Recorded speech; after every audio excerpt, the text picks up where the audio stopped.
بسم اللہ الرحمن الرحیم۔ السلام علیکم۔ اب آج ہم آگے دیکھتے ہیں۔ دیکھیے یہاں سے حضرت ابو ایوب ہمیشہ حضور صلی اللہ علیہ وسلم کی خدمت میں حاضر رہتے۔ حضور صلی اللہ علیہ وسلم جو کچھ فرماتے حضرت ابو ایوب رضی اللہ عنہ یاد کر لیتے تھے۔ حضور صلی اللہ علیہ وسلم کی کہی ہوئی بات کو حدیث کہتے ہیں۔ حضرت ابو ایوب رضی اللہ عنہ کو بہت سی حدیثیں یاد تھی۔ اب حضرت ابو ایوب رضی اللہ عنہ ہمیشہ حضور کی خدمت میں حاضر رہتے تھے۔ اپنا پورا وقت جو ہے وہ آپ صلی اللہ علیہ وسلم کے ساتھ میں گزارتے تھے، اور آپ صلی اللہ علیہ وسلم جو کچھ بھی فرمایا کرتے تھے حضرت ابو ایوب رضی اللہ عنہ کیا کرتے تھے، اس کو یاد کر لیا کرتے تھے۔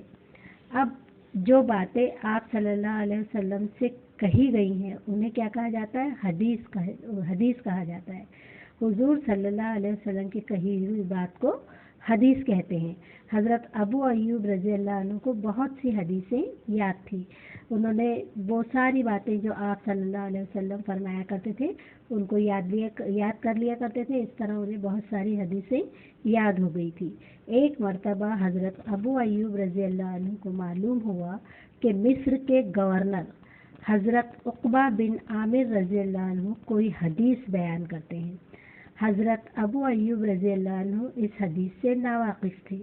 وہ ایک طویل سفر کر کے مصر پہنچے اور حضرت عقبہ سے انہوں نے وہ حدیث سنی اور فوراً مدینہ لوٹ آئے۔ یعنی دیکھیے علم حاصل کرنے کا کتنا شوق تھا، آپ صلی اللہ علیہ وسلم کی حدیث کو جمع کرنے کا کتنا شوق تھا کہ مصر جو وہاں سے بہت دور تھا مدینہ سے، وہ مصر پہنچے طویل سفر کر کے، مطلب ایک لمبا سفر طے کر کے کہاں پہنچے؟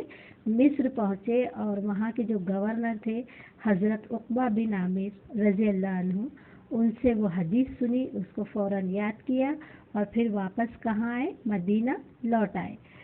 مسلمانوں کے خلیفہ اور تمام صحابہ حضرت ابو ایوب رضی اللہ عنہ کی بہت عزت کرتے تھے۔ انہوں نے کئی جنگوں میں حصہ لیا۔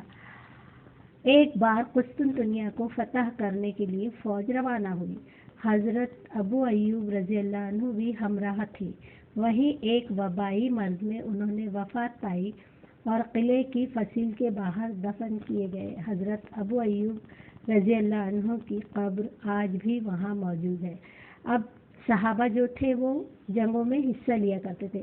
اسلام کے لیے جو جنگیں لڑی جاتی تھی اس میں سارے صحابہ شریک ہوا کرتے تھے۔ ایک بار قسطنطنیہ جو ہے وہ ترکی کا ایک شہر ہے جس سے استنبول کے نام سے بھی جانا جاتا ہے۔ تو قسطنطنیہ کو فتح کرنے کے لیے فوج روانہ ہوئی تھی۔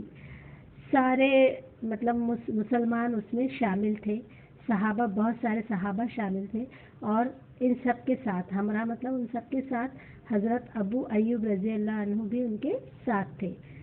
وہیں ایک وبائی مرض میں انہوں نے وفات پائی، یعنی وہ جنگ میں شہید نہیں ہوئے بلکہ ایک وبائی مرض میں انہوں نے وفات پائی۔ اب وبائی مرض کہتے ہیں ایسی بیماری جو وبا بن کر آتی ہے۔ ابھی فی الحال سب کو معلوم ہے کہ وبائی مرض کون سا پھیلا ہوا ہے نا؟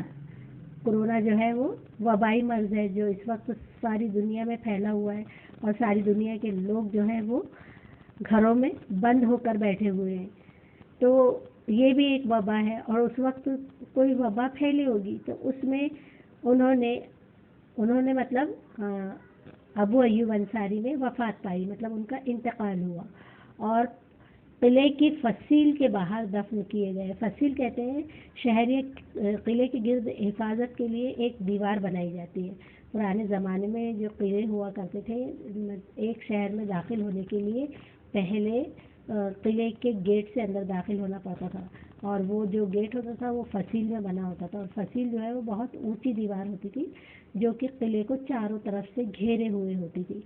تو قلعے کی فصیل کے باہر دفن کیے گئے، وہاں پر ان کا قبر کہاں ہے؟ قلعے کی فصیل کے باہر۔ حضرت ابو ایوب رضی اللہ عنہ کی قبر آج بھی وہیں پر موجود ہے۔ کہاں پر موجود ہے؟ قسطنطنیہ میں، ہے نا؟ وہاں پر جب وہ گئے تھے جنگ میں حصہ لینے کے لیے تو وہاں پر جب وبا پھیلی تھی تو اس وبا میں ان کا انتقال ہوا اور پھر ان کو وہیں پر دفن کیا گیا۔